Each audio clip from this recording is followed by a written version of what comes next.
You're about to join Don Neuen, co-host of Cowboy Logic Radio, and Denise Simon, host of the Denise Simon Experience, for a weekly situation report, or SITREP. 18 hours a day, Denise Simon lives her life as an Intel Analyst. 18 hours a day, Don Neuen lives his life in the world of rock and roll. 1 hour each day, Neuen receives a daily SITREP from Simon. Welcome to the Drive Time Situation Report. Fasten your seatbelt. You're now in Don Neuen's car, and he is calling in for his SITREP.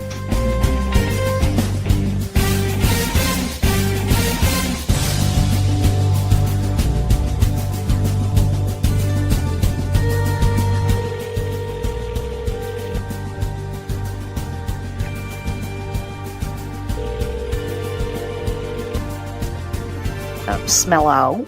What's up, niece? Oh, Mr. Don Neuen, how you doing? You know, we're acting like this is the first time I've called in for tonight, but the reality, ladies and gentlemen, is that Denise and I have been calling each other now for about 10 minutes because we've had some kind of a technical glitch going on. We appear to have this worked out, so let me welcome you all to tonight's Drive Time Situation Report. On one end of this conversation, you've got the ever-stellar Denise Simon, and on the other end of the conversation, you're stuck with me, Don Neuen. Denise, let's timestamp the show since we've already spent about 10 minutes playing around with technical problems. Let's timestamp it and get right after it in the immortal words of Chris Cuomo. Let's get after it. It is 8:42 p.m. Eastern on the 30th day of April in the year of our Lord 2019. Pretty good, Denise. All right, thanks. Like you've done that a few times. Yeah, once or twice. Hey, before we get started in tonight's show, Denise, Merry Christmas to you and your beautiful family. You too. Thank you. You too. That's right. That's right. And how does it feel a week later to be an Easter worshiper? That's still getting played. And by the way, Sean Hannity, as he was handing off the show last night to Laura Ingraham, actually said Merry Christmas too. So, oh, really? He did. So Sean Hannity doesn't just repeat himself on a nightly basis. He's now He's plagiarizing and grabbing our little cute sayings, right? Yeah, he just might be. He just might be. Well, Sean Hannity, if you are listening, sir, good evening to you.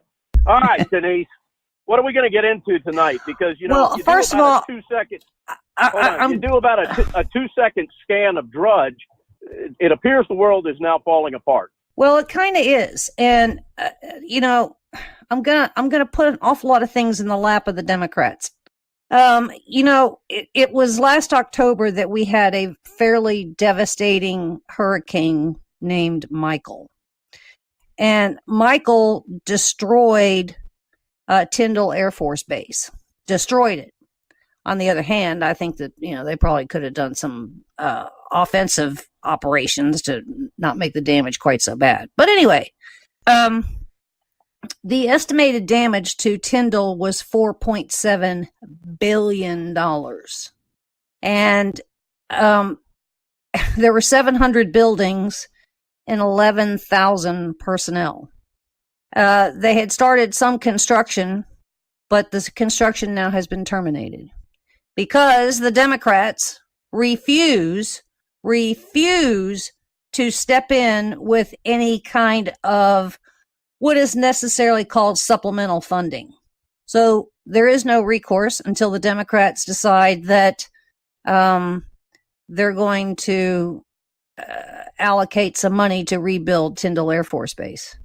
Now let me ask you this. Is the reason that they are refusing to allocate funds toward this because A, they're trying to do everything they can to become sand in the spokes or in the gears of Donald Trump any way they can, B, because they're Democrats, or C, all of the above? Yes. Good answer. Here's a deal. You've got an awful lot of civilian operations that function around military bases. So not only have they had to relocate 11,000 people. But that's just affecting the base and the cost to the military to relocate all those people. But consider the civilian economy that supports and operates around Tyndall Air Force Base, which has been there a very long time, by the way. So it's over with. Now, if I were Governor DeSantis, I would be blowing a cork. If I was Senator Rubio or Senator Scott, I would be blowing a cork. That really hurts Florida. So I would say to the military, to the Pentagon, to the Air Force, the Democrats are not your friends. Put that on a Post-it note and keep it close when you come to the vote. Well, they never have been the friends of the military, so that, of course, is nothing new. But, yeah, what a disgrace. Why is it that that nobody is blowing the cork down there? Why is Rubio and Scott not beating this drum a lot louder? They may be. They may be, but we can't possibly know the conversations that are happening because there are so many other crises that are sucking the oxygen out of the atmosphere. True. But then again, Denise, if Sean Hannity is eavesdropping on our show and starting to use our cute little sayings, somebody up there on Capitol Hill ought to be able to eavesdrop on these guys and find out if there's any discussions about it. Don't you agree? Well, obviously there's been some kind of discussion because it came to my attention. I'm just a little burned out tennis player in Pinellas County. Well, I'm not going to agree with you on that, but I understand what you're saying. All right. Well, that's a demoralizing topic to start the show off with. What else did we want to talk about? Well, let's move right into what has just happened, and that is that on March the 27th, Mueller apparently sent a letter over to Attorney General Barr and was saying that he was a little frustrated with the characterization that Barr concluded on the Mueller report. It's really all there is. Now, he's not saying that anything wasn't true. He wasn't saying that, he just kind of missed the mark. And what that mark is, we really don't know. But there was apparently, the word said it did not fully capture the context, nature, and the substance of the office's work and conclusions. So it says this threatens to undermine a central purpose for which the department appointed a special counsel to assure full public confidence in the outcome of the investigation. So, well, how do you read into that? Because I've got my own opinion of it, but I'm very curious on what you've got to say. Well, if there was something else, in my opinion, that was to be gleaned from what we have taken out of the Mueller report, then I'm not sure that I know what it is.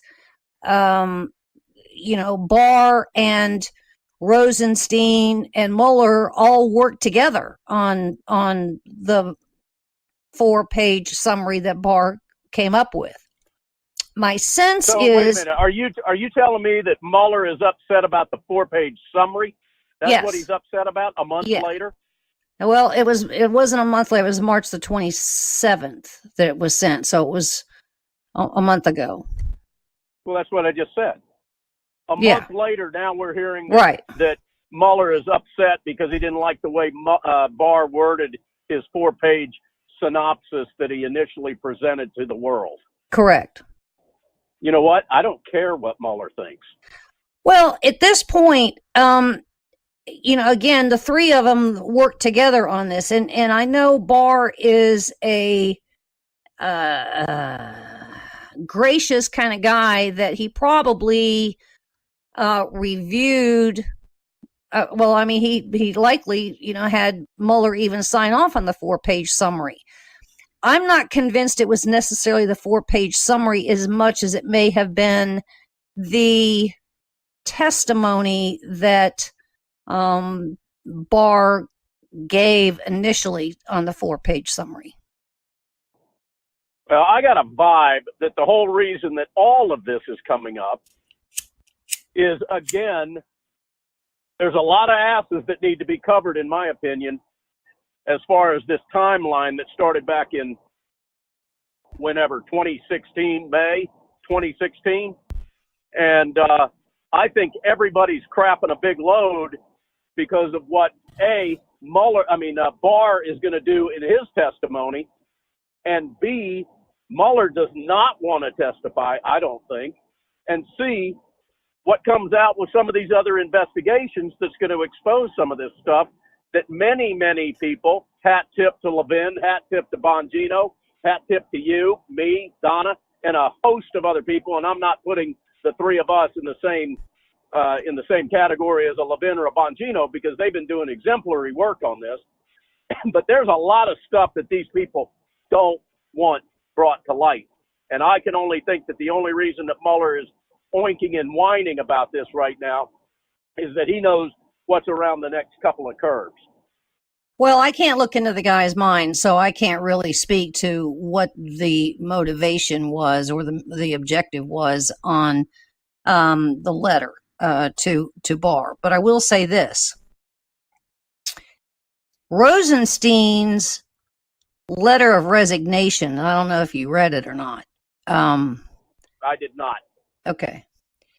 It was a fascinating letter, and he ended it with "Make America Great." Oh, really? Oh, yeah. All right. Well, given the fact that I'm having a SITREP with you right now, and the listeners may not have read that letter either, do you mind going over it with us? At least the high points? Well, let me see if I can't back up and go find it here. Well, while you're doing that, ladies and gentlemen, you're listening to the Drive Time SITREP, a candid, unfiltered, unscripted conversation between Denise Simon and myself. My name is Don Neuen.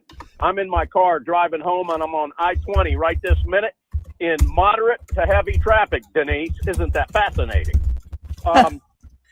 And we record this conversation. And we've been doing it now for, I can't tell you how long, Denise. Are we at a year? Are we over a year? Oh, yeah. It's been a while. But you and I have been having these SITREPs for probably going on 7 years.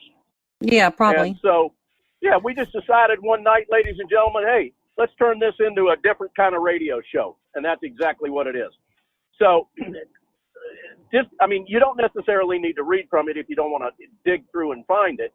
But what are some things that you took away from that resignation letter of Rod Rosenstein? Well, we sit out here and we think that we know what should happen in the Department of Justice. And when you just watch television and you look at all the opinions that lawyers have, they're all over the place. Hence, that's the reason that you have a case. That's the reason you go to court. That's the reason you argue before a judge, because there's 100 different ways to interpret facts. And so essentially what Rosenstein was saying in this is not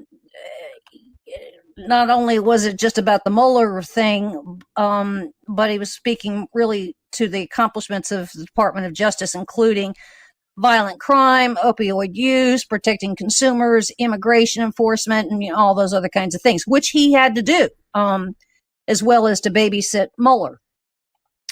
And what the letter, he referenced Attorney General Robert Jackson, the inner ramparts of society. He talked about political considerations that they just were not in his realm, whether they liked it or not. And so we tend to inflict our own political bents on things that happen in Washington, D.C. But anyway, he ends the letter with, "We will enforce the law without fear or favor because of credible evidence is not partisan and truth is not determined by opinion polls. We ignore fleeting distractions and focus our attention on things that matter because the republic that endures is not governed by a news cycle." We keep the faith, we follow the rules, and we always put America first. Now, he is never... What are your thoughts? What are your thoughts on this? Well, I had to take that... I'm rather snake-bitten. I'm snake-bitten. I understand that. But I also have to take his resignation letter and couple it with the speech that he gave, I guess about 2 weeks ago now, in New York before the Armenian Public Service Society, or Public Servant Society, whatever that was. And I read his speech. Of course, reading it is one thing, and hearing the inflection and intonation in a voice with body language and facial expressions changes the inferences of a speech.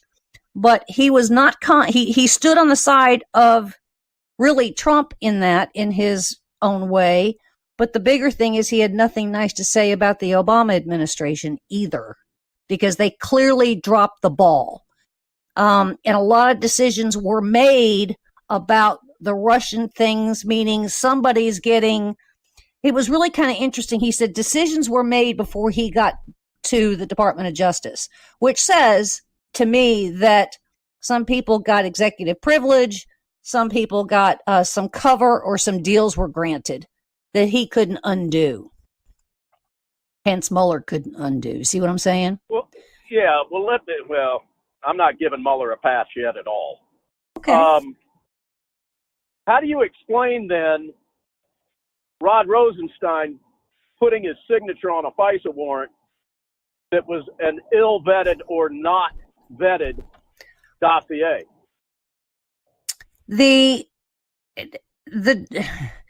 As I see it now, that signature on a FISA warrant was really just a procedural thing. The onus is not on Rosenstein. The onus was on who at the FBI certified the warrant to be true and accurate. But by Rosenstein putting his signature on there, is he not subject to the procedure, the Woods procedure? I can't really answer that, because I don't know the legalness of that whole thing, and I wouldn't profess to say that I do. But when he signed it, it was a renewal.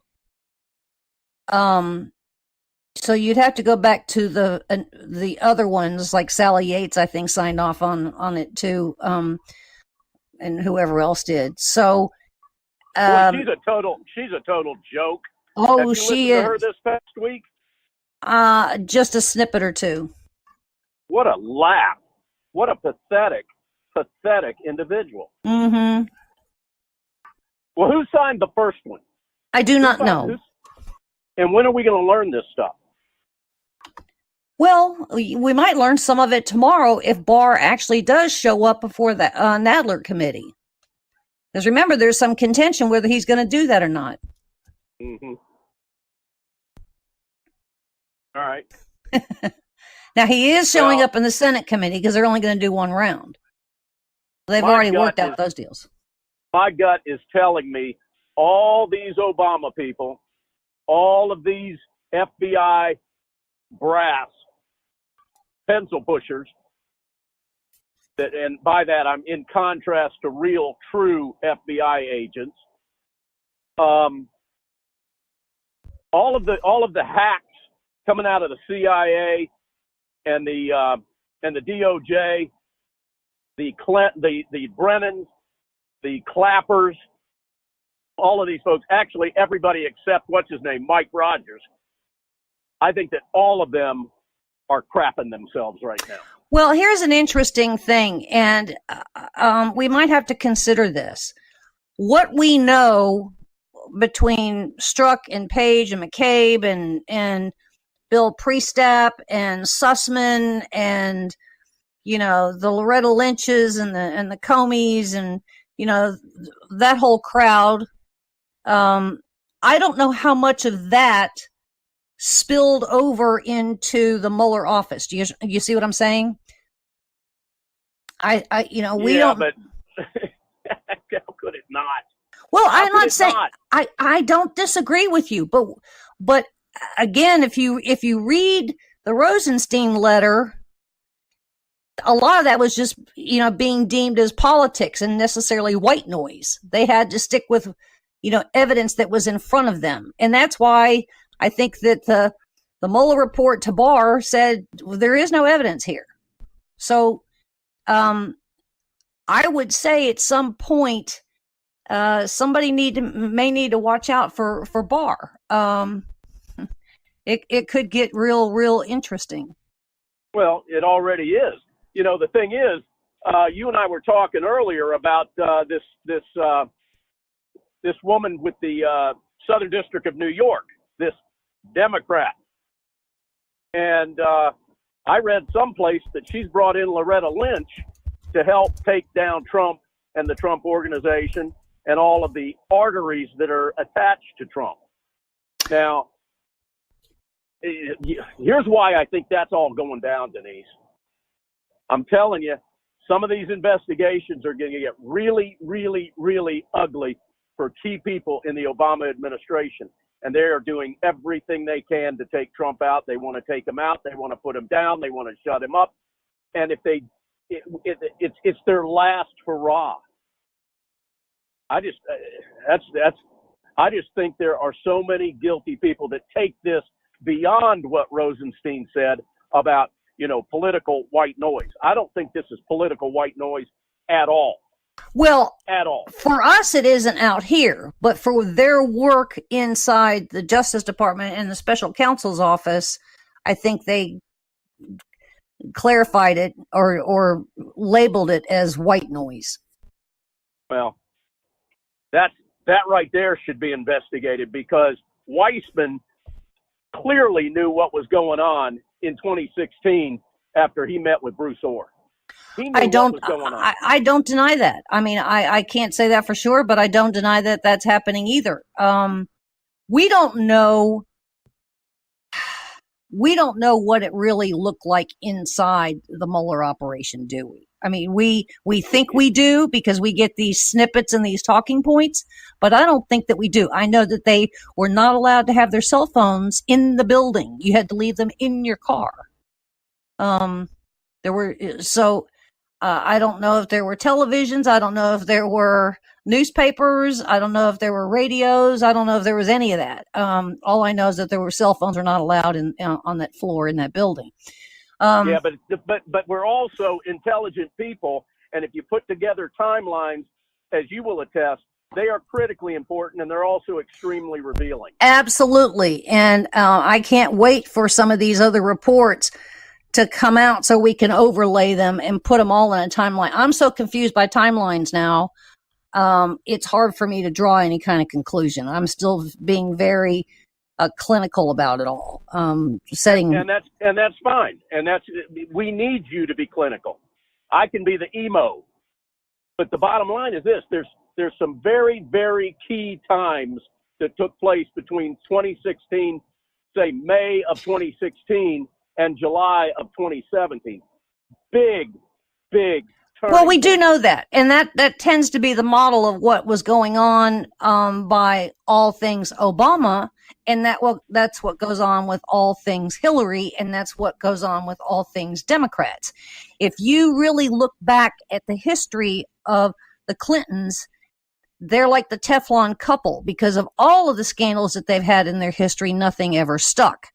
We also know that the Obama machine played some really nasty games, and if for nothing else, we can go back to the whole list of Fast and Furious and the IRS scandal and Benghazi and the Iranian nuclear deal with pallets of cash sitting on a tarmac in Switzerland.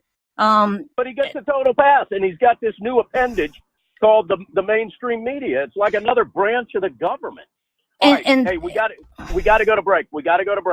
Ladies and gentlemen, you're listening to the Drive Time SITREP. You've got at one end of this conversation the stellar Denise Simon, and me on the other end. I'm Don Neuen. We're going to be back after a couple minutes. Don't go anyplace. You're listening to the Drive Time SITREP.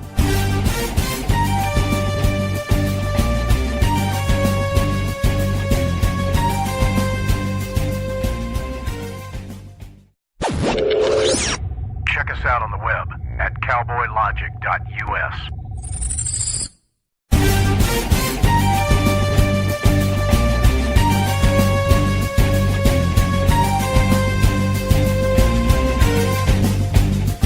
Welcome back to the Drive Time SITREP, ladies and gentlemen. My name is Don Neuen. You've got on the other end of this confab the one, the only, Denise Simon. How did you describe yourself earlier? A washed-up old tennis player from Florida? Yeah, kind of, sort of, but that's close enough. For some reason, those words didn't seem like what you said.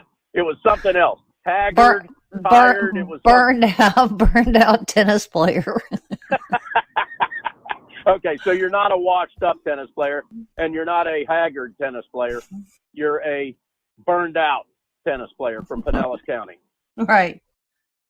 Yeah, but you still are a tennis hardbody. I got to give you a hat tip on that every once in a while. And Merry Christmas, you Easter worshiper, you. Yeah, right. All right. Okay, so ladies and gentlemen, before we went to that break, we were talking about the Mueller report. What we were really saying is look, scandals are what make up the Clinton operation. Scandals were what made up the Obama administration. And I'm going to go back to the whole Kavanaugh thing. We saw the limitless mobilization of nonsense and fraud and lies that were packaged and concocted with the protests and so forth and so on over the Kavanaugh hearings. So the point being, just those three situations, the Clintons, the Obamas, and the Kavanaugh hearings, and that I would argue it really falls in the lap of Dianne Feinstein, but that's a topic anyway. I would say that we are not even beginning to know what may be uncovered by the Huber report, the Horowitz report, the Lindsey Graham report, or the Barr report. That's where we are. All I can say is I hope that the house of cards falls. You and I have been praying for this for years, Denise. Well, I have, and I'm beginning to think that, I don't know that there's ever going to be a house of cards. And as a matter of fact, without any sensation at all, is Judicial Watch, fascinatingly enough, put out a press release a couple of days ago, and they actually have a schedule of Clinton people that are to be giving their testimonies. And nobody seems to be reporting on that. Some of them have already given testimony, like Justin Cooper. His was on March the 14th. John Hackett, Jacob Sullivan, Cheryl Walter, some of these other names I don't know. But we're coming into May, and we've got Clarence Finney from the State Department. We've got Heather Samuelson, who was in the 4th of July weekend deposition thing with Hillary.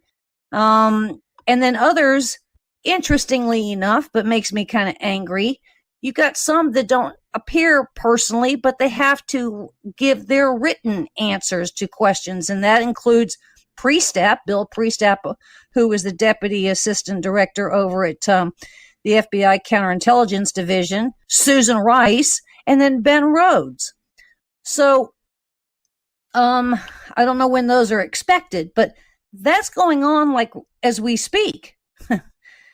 So is this testimony under oath? Yes. Good. Because it was deemed to be, it was so ordered by the U.S. District Judge Royce Lamberth. So he ordered this under a FOIA request. Good work, Judicial Watch, as always. All right, let's can we move to Venezuela? Can you give me an update and give our beloved listeners an update of what the hell's going on down there? Interestingly enough, apparently the pressure was so much applied to Maduro that he was actually ready to get on a plane, bail out of Venezuela, and go to Cuba. But in steps the Moscow, the Kremlin, and they talked him out of it.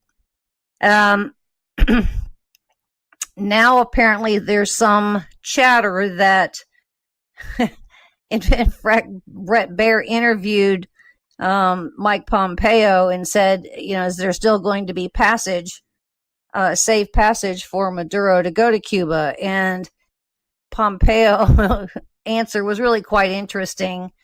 He just said, I'm really not going to get into that. And he said, well, he can still get on the plane, right? And Pompeo said, yeah, we want him to get on this plane. We want him to change his mind and get on the plane. And, well, are there any guarantees for Maduro? And Pompeo wouldn't answer it. And he said, well, he'll arrive alive, won't he? And Pompeo wouldn't answer that one either. But, oh, man. But the interesting thing is, I don't believe that Maduro right now wants to go to Cuba, because the United States, as of today, has put on the table a whole larger set of sanctions on Cuba, which will actually set Cuba back to the days of almost Che Guevara and Castro himself. So it's about to. So if I were Maduro, I wouldn't want to go to Cuba at this point, if this is what the Trump administration is going to do. So where else would he go? I would say Spain, if he goes.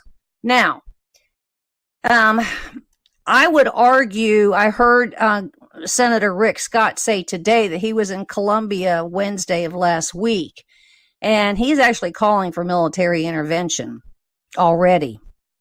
I don't think Rubio has crossed that moment quite yet. But the rebellion that began today didn't go quite as well as I think that they thought it should. I think Bolton, when he came out of the White House today and did a little bit of a Q&A with the press, he didn't have the confidence, expression, or voice or tone that I felt like we needed to hear from him. Those that had pledged apparently to the United States, being some top military commanders or prime ministers or whatever, and the Supreme Court justice had made pledges apparently to the United States. And as of late today, it appeared that they had reneged on that promise. So as a consequence, they were still applying some pressure. Now, we have beefed up an awful lot of interesting personnel in the American embassy in Colombia. The other fascinating thing is that last week, for a handful of days, the commander of Southern Command, which is based out of Miami, Navy Admiral Craig Fowler, took an envoy down to Colombia and Ecuador and were there for 3 days. That tells me that this rebellion that was essentially launched today was already being planned. We have access. I think actually we rent a base in El Salvador, of all places, one of the poorest countries in the world outside of probably Haiti, called the Camalapa Air Base, and it's really kind of an air base, Navy base. But we have quite the contingent at that location too. And so if we've got personnel up to maybe an additional 1,000, maybe even 2,000 diplomatic military personnel operating in the U.S. Embassy in Colombia. We've got personnel in the Navy base in El Salvador, and that Southern Command had spent 3 days down there talking to a couple of countries. This tells me that this rebellion that launched today has been in the works for a while. And if all else... What's the status on that base that you were talking about, specifically an air base that's near the equator that's being built? Where did you say that was? Is that in Brazil? Yeah. That happens to be part of our space program for missiles. Gotcha. But are we also able to use that for Yeah, but that's type quite of a regional military use. It isn't particularly regional for this effort. We would have to rely on all things Colombia here at this point. Now, it really surprises me how come we haven't airdropped in to show that Guaido has the power and the pull humanitarian aid. Probably because we're not getting permission to have any airspace privileges above Venezuela. Okay, well, then we'll just pack humanitarian goods on Colombia's aircraft, or Brazil's aircraft, or Peru's aircraft, and let them drop the stuff. But we need to show reasons why these top people in the Venezuelan military and the Supreme Court judge in Venezuela need to side with Guaido. That's not quite happening yet. Furthermore, the Wagner Group, which is the Russian paramilitary operation, the nasty guys, that Russia used to take over Crimea and Ukraine, have about 300 to 400 of those personnel in Venezuela as we speak.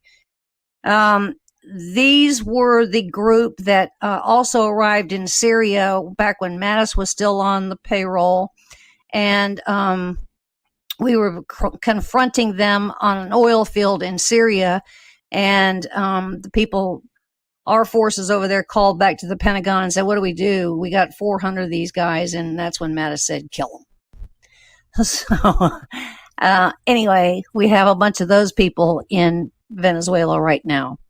Furthermore, we have a Marxist communist terror group down in Venezuela called ELN that we're having to deal with.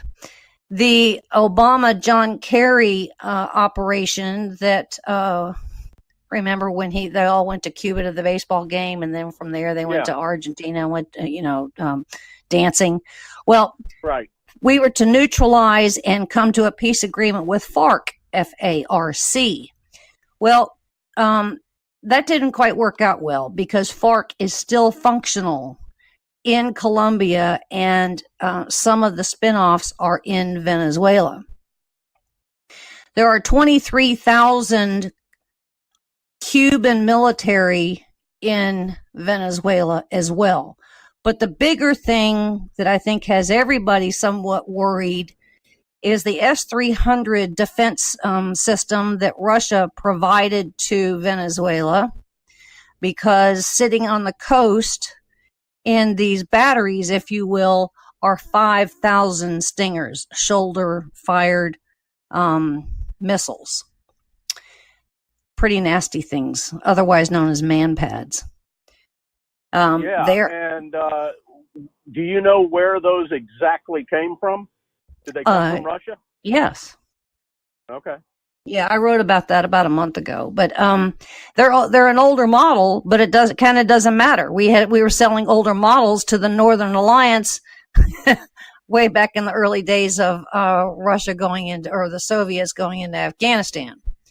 Well, I guess my point is none of these have made their way over to these ships by via Libya, have they?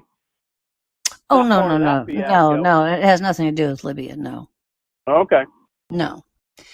So I would argue when Senator Scott said today that Venezuela will soon look a lot like Syria, I would argue that all the ingredients are there, that we have a Syria already. We have got FARC, we've got ELN, we've got the colectivos, which were started. Those are the motorcycle thug gangs. They're supposed to be law enforcement and peacekeepers, but they're not.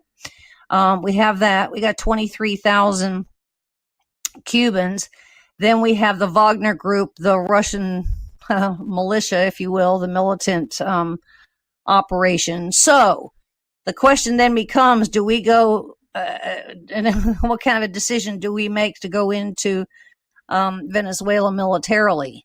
the ingredients are there that says we probably necessarily shouldn't do that here at this point. Let this thing play out a little bit. But I believe that we're still not giving Guaido the reinforcements and the proof and evidence for the top military reporting to Maduro to defect and side with Guaido. And the only way that can happen is humanitarian aid. If we can't drop it, float it on shore, or have some of these other countries, we'll loan them the planes, we'll change the tail numbers, and drop that stuff in on parachutes. All right. Well, that sounds bleak as well. It's bleak. It's bleak. I watched Fox played it several times today. There were some Venezuelan versions of MRAPs that were on the streets, and one of the drivers of one of them just floored it and ran over a Venezuelan. Just ran over him. Yeah. Hey, this morning on my way out the door, Donna came up to me and she goes, "Hey, sounds like Trump may go ahead and declare the Muslim Brotherhood a terrorist organization." And evidently she'd heard that on one of the morning news shows that she was watching. Any developments in that area? It's out there. He rang that bell, so we'll see if he does that. Boy, that would be awesome, huh?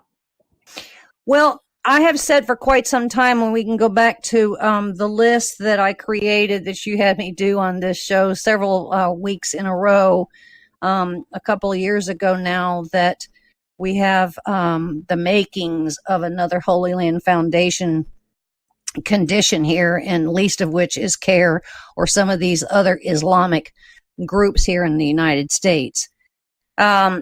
If we, in fact, do declare the Muslim Brotherhood a terrorist organization, we already have the wink and nod from al-Sisi in Egypt, by the way.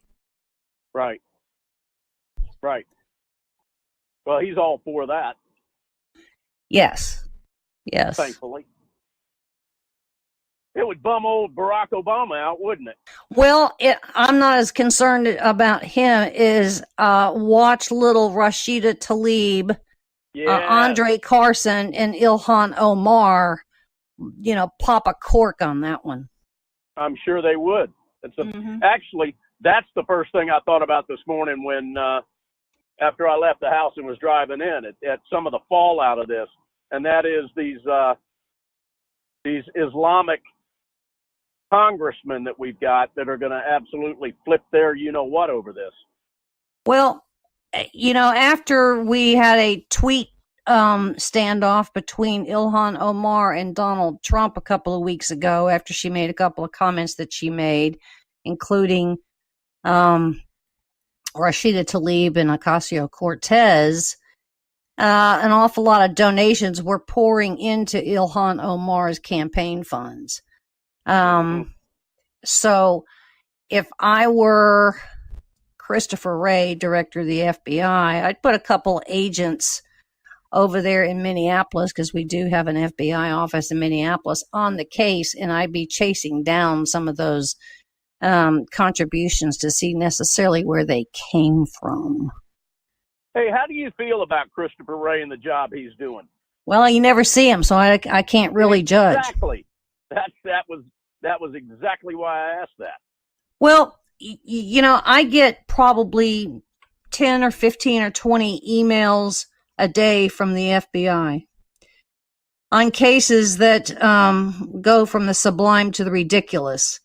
And I look at pretty much all of them. If it's burglary case, I don't pay attention to. If it's distribution of drugs, I don't particularly look at those cases. But when it comes to some of these others, and this is pretty interesting because I came across one today where this cat was given a 50-year sentence for distributing and manufacturing child pornography. 50 years. Okay, now wait a second. I'm looking at all of these other cases where these bus drivers are raping these girls, and somebody else is getting stabbed and somebody else killed their husband, blah, blah, blah, and they're getting 15 years. We have a problem here, do we not? Sure. Okay. Yeah. But probably the majority of the cases are either one, opioids, or two, child pornography, child predator cases.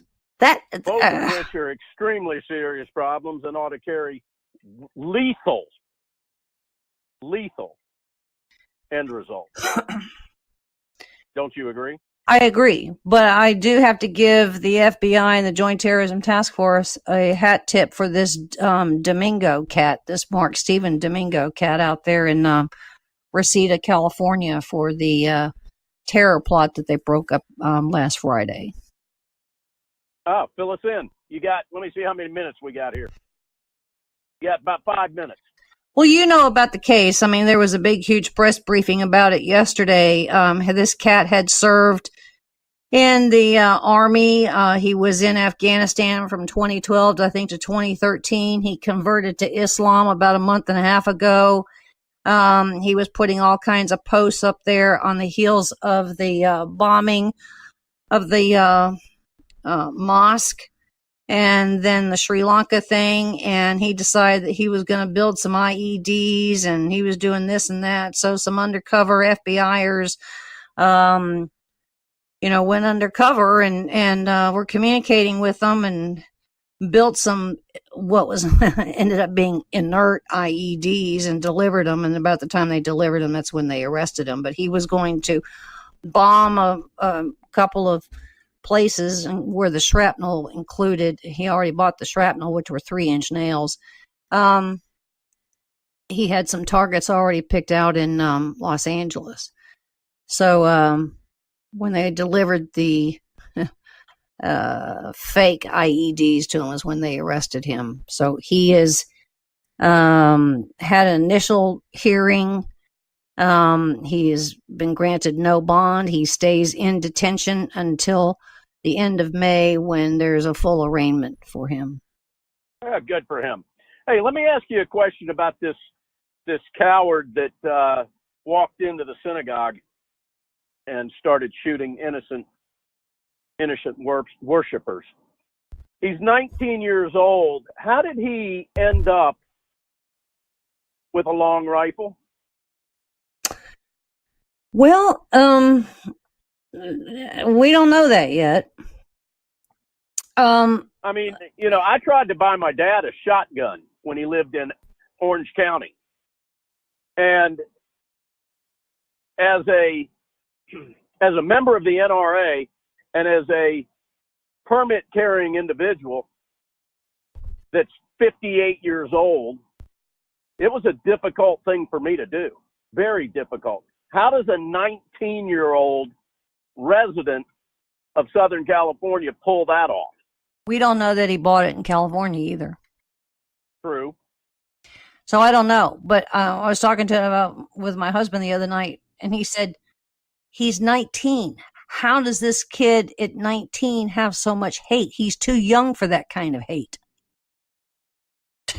Yeah. And he had a point. Well, hey, they want him to vote at 16. Well, we're not there yet, though. Yeah, true. Hey, got a couple of minutes left. Who you got coming up this week, Denise? Who's on your show? Well, I'm working on it. I actually was talking about the redoing asylum laws with Matt O'Brien. Oh, wait a minute. That's for next week. Hold on. Let me tell you. Hold on. Hey, ladies and gentlemen, while Denise is trying to figure out what she's going to tell us next, go to her website, founderscode.com, founderscode.com. When you go to that website, Denise has already figured out what she's going to tell you, so it's right there.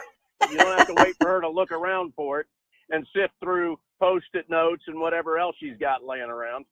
Well, but, I have... She's got hold on a second. Hold on. She's got a radio show Thursday night, 9 p.m. It's called the Denise Simon Experience. It's all interview-based, and she always has great people on there. Now, she hadn't called me to interview me lately, but she does that in this show, I guess. Denise, exactly. Who do you have coming up this Thursday? I have Shelley Klingerman. You may remember her from about 4 years ago. She's written a book called Vigilance, where women giving them tips on how to protect themselves.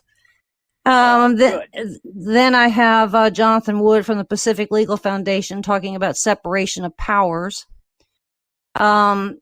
I went over and grabbed Riley Walters, and we talked about the Committee for Foreign Investment in the United States, and they are underwater. There is so much money coming into the United States on foreign investment. I'm not sure I like all that, but nonetheless, that was a big, huge part of the discussion. And then I had Daniel Ortner talking about the First Amendment and the whole Chick-fil-A debacle in the San Antonio City Council.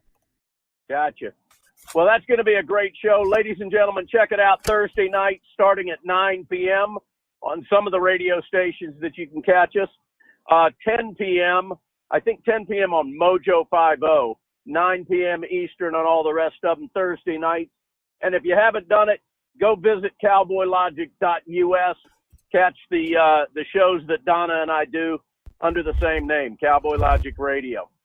Denise, we're going to have to go shortly, but I thank you for all the information that you laid out tonight. Some of it was somewhat inspiring. Others of it was kind of a downer, but right now we're just kind of in a downer phase of things. Well, you know? I mean, it's an ugly world out there, and I think we're really beginning to see just how ugly it is. I can't impart enough about how, and I only know probably enough of like a deck chair off the Titanic, but it's a very, very ugly world. And, what's pretty fascinating is I can have discussions with people and nothing seems to surprise anybody anymore. Exactly. Ladies and gentlemen, don't forget this very important last bit of information. If you vote Democrat, something is absolutely wrong with you. There's no other way. There's no other way to spin it. You've got some issues if you vote Democrat. Don't be that guy. I was taking a drink of water. Taking a drink of water as you said that, and it almost came out my nose. Well, it's a factual statement. Don't you agree? Yes. I mean, if you vote Democrat, at this point, if you vote Democrat, there's something the hell wrong with you. Well, they own Jerry Nadler. If they vote Democrat, they own Jerry Nadler, they own Kamala Harris, they own Cory Booker, and they own Adam Schiff. And if you vote for them, they want to own you and all of your liberty. Ladies and gentlemen, you've been listening to the Drive Time SITREP. We hope you'll join us next week. Denise, take us home. Thanks for listening. God bless America.